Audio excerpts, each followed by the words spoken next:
In fact, just like a lot of people, right, Ariana Grande has a tendency to date guys that have similar traits, right? But it's normal, everyone does it. I say that, right, because when I looked at Ariana Grande and Mac Miller's Synastry, it reminded me of her Synastry with her current boyfriend at Ethan Slater, right? I was like, oh my gosh, so many similar placements, as well as even the same ascendant, right? Because both are Capricorn ascendants, Mac Miller and Ethan Slater.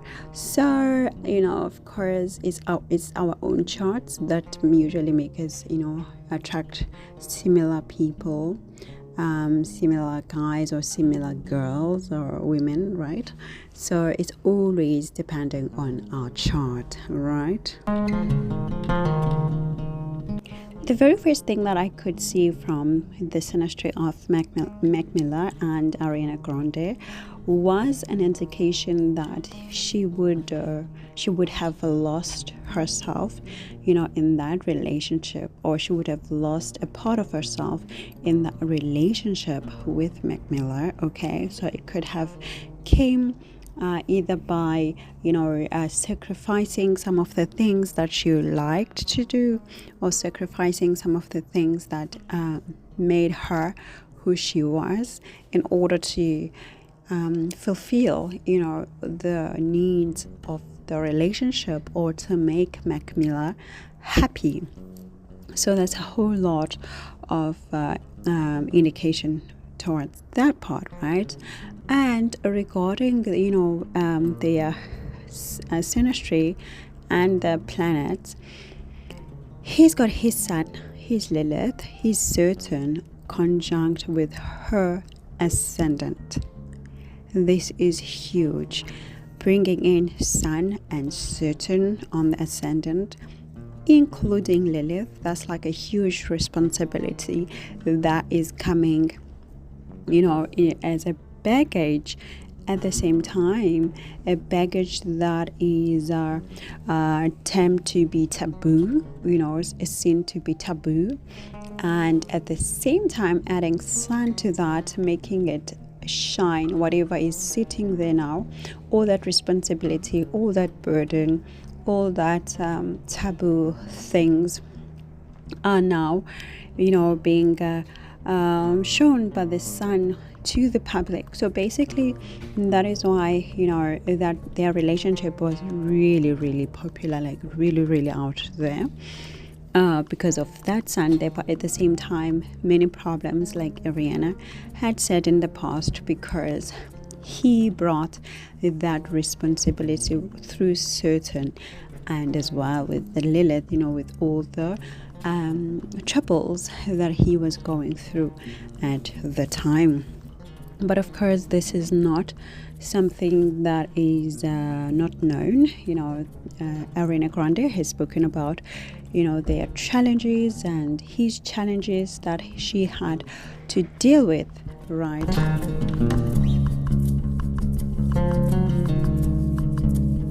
Every time when somebody is bringing their Saturn on your ascendant, they're not only bringing themselves, but they're also bringing responsibility that you have to take care of. And then sometimes it could be also bringing in your work, literal work, like after you date them, you start a new job or something like that, or you end up taking care of them, or taking care of whatever they care about. So that's what Saturn is all about. Now when I looked at her Saturn, it's opposite his Jupiter, right? And Saturn and Jupiter, they are neutral really to each other. So even in opposition, it's not really a problem that much, but at the same time, it's an indication that there is a difference, in terms of one person wanting freedom and the other person wanting commitment. So there is no agreement. It was a very, very clear indication that they would not marry, that they wouldn't marry, right? Because of that opposition.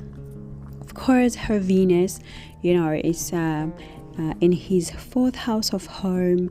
So it means, she would have spent most of the time in his home, and where she would have, quite taken a lead, so to speak, making the home comfortable, nice, bringing in that feminine vibe, to his home. And at the same time, though, because of her Ketu in his fifth house, which is of Taurus, right? An indication of, either loss of children or no children at all. And then in their case, it was no children at all, right?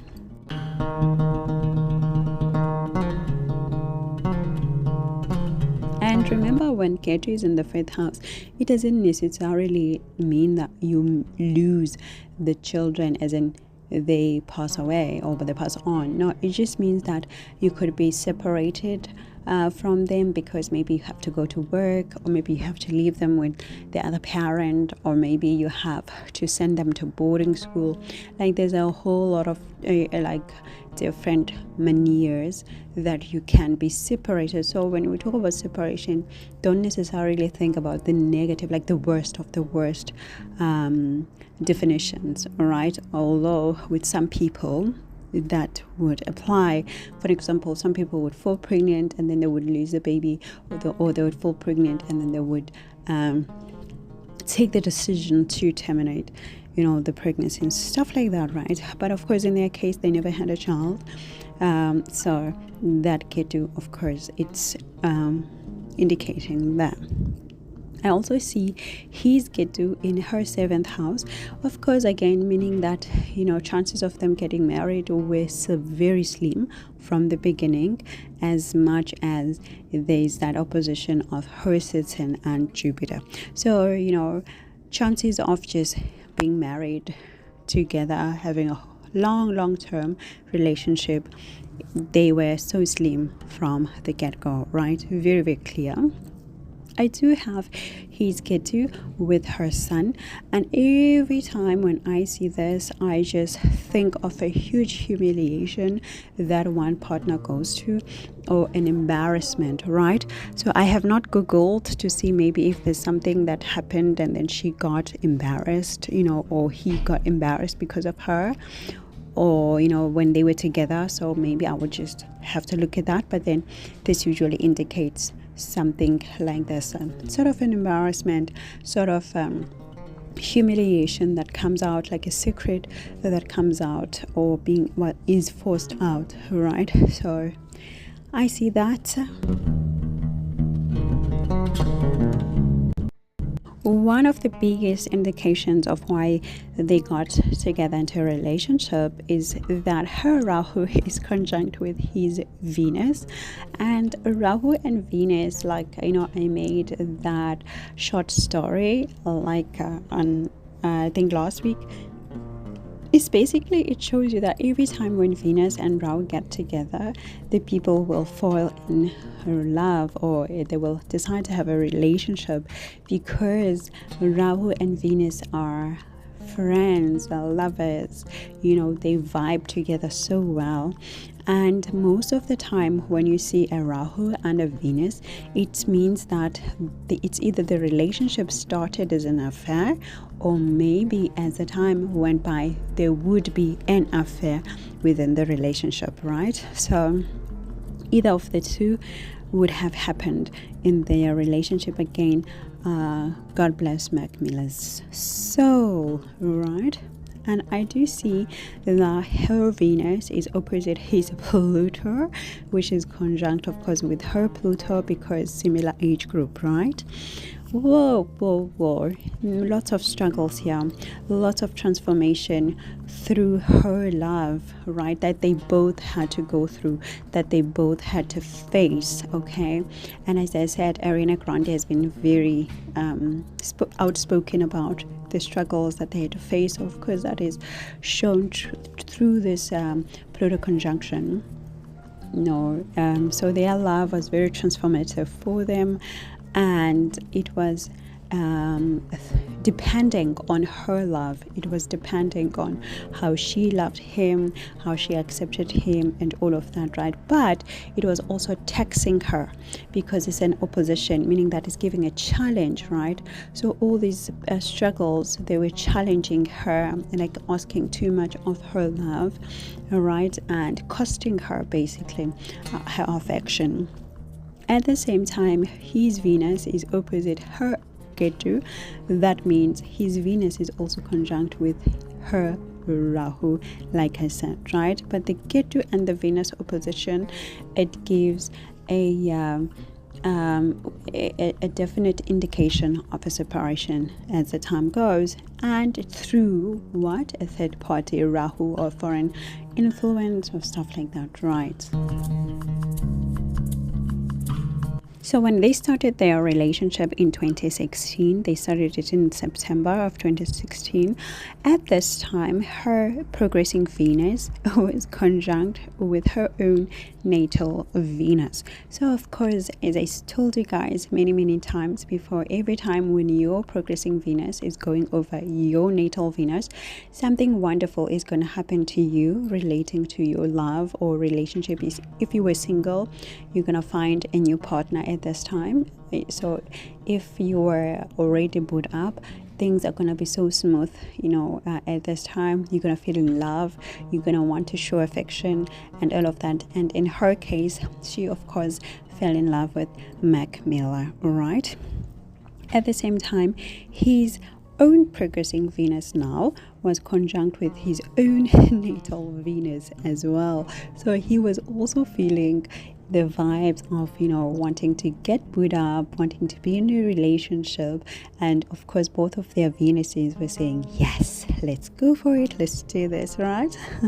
But remember now, his Venus is also conjunct with her Rahu, so meaning that immediately when he saw her, he was like, yes, I want you, or I want to have an affair with you, or I want to go out with you, right? But as I said, Rahu, so meaning that it was something a bit taboo, a bit unacceptable. So and of course I can't say an affair because I don't know if they were with other people or whatever, right? But indication like that.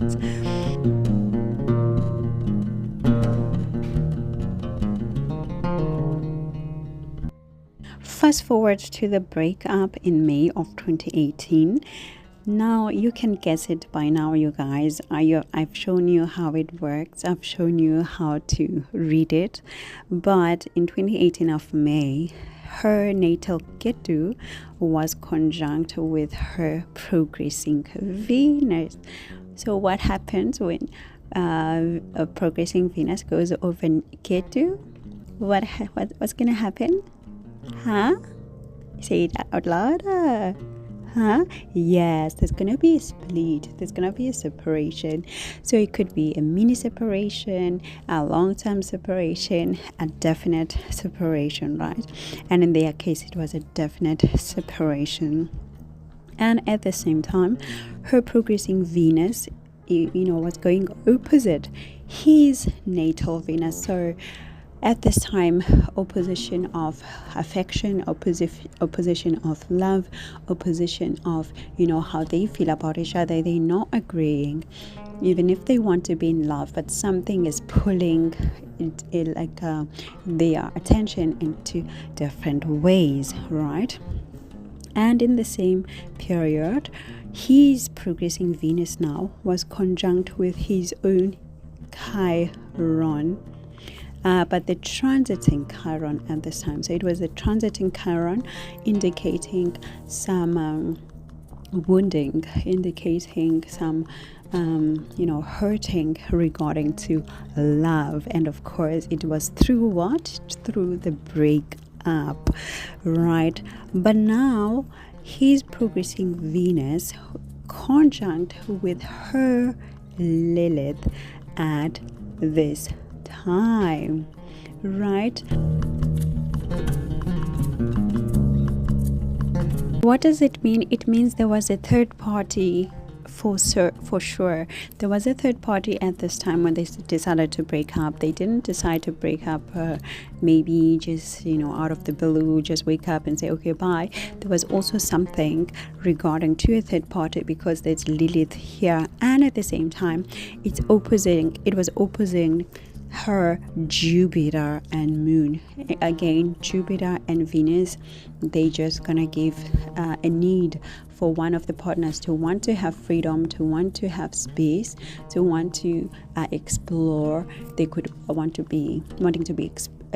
wanting to explore other people or other opportunities or stuff like that. But with Lilith, definite a third party was indicated here. Again, everything is alleged from the get-go until the end, right? But that's what the Lilith would have indicated at this time, right?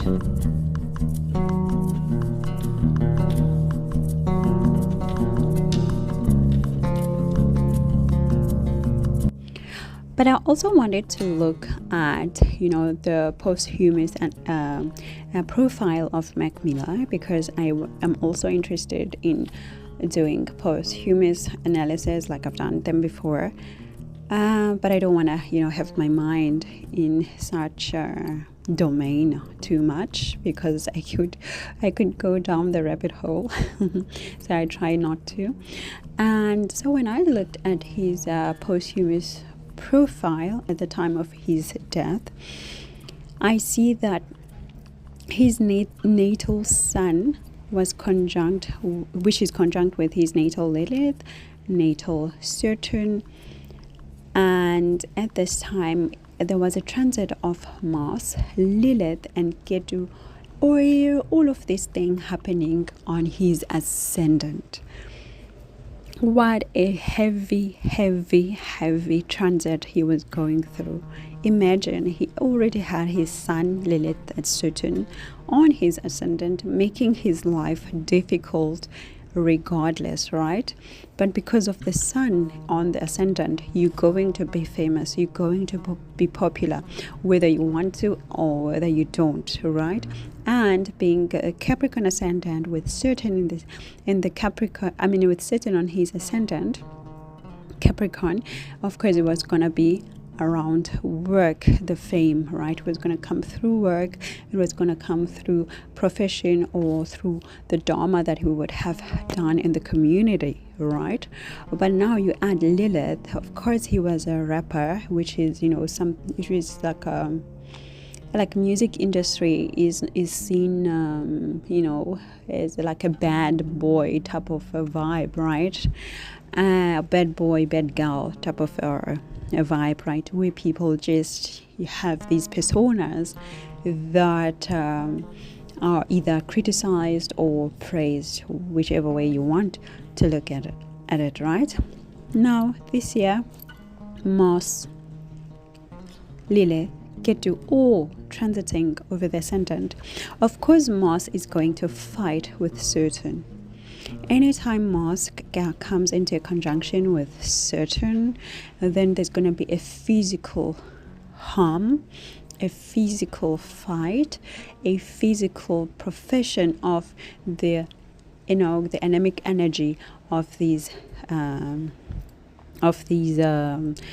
planets, right? So at this time, I think they said he died from overdose. I think that's what they said, all right? So when you look at this, you can see that maybe the person who sold him the drugs was a definite male, of course, because of the Mars energy. So it is the Mars energy, of course, with Lilith, dark aura that came, to give him, his his medication to death, or his way to death, right? And Ketu of course is a cut, so it separates you from yourself. If it's going over your ascendant, it's separating you from any person related to the house. And at this time, going over his own body, of course it came and separated his life from him, right? But the person who would have had that influence is a Mars person, so a male figure, right? And of course, we're having the Rahu in the seventh house, where his moon where his moon is, right?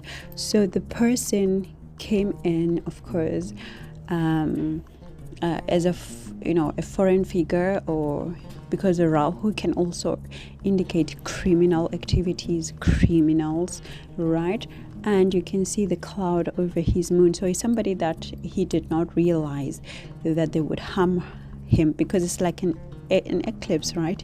You don't really see what's happening. So his mind was confused, so to speak, like the person hid themselves or their motives because of the Rahu magician, right, over the mind, right? So he could not have seen the harm coming his way, or maybe if the drug itself, because Rahu could also be the drug in liquid. It would have had to be in a liquid form because of the cancer is liquid, right? And so I was just looking at this part. I'm like, oh my gosh, he was really having a whole lot of stuff happening on his body at this time, like in terms of transits. Very heavy stuff, very, very severe stuff. And at the same time, of course, he would have been grieving the breakup, because they broke up in May, and in September he passed on. So you would have also been grieving that breakup from the relationship. Why? Because his Chiron is in his seventh house, right? That's where the wounding is, through relationships, through partners, through the people he would have done business with, through the people he would have dated, and all of those people, right? So anyway, that's their synastry. And Mick Miller's relationship with her, it really reminds me so much of her relationship with Ethan Slater, because of many similar placements. Anyway, I'll chat to you soon when I say a bientôt. Chat out.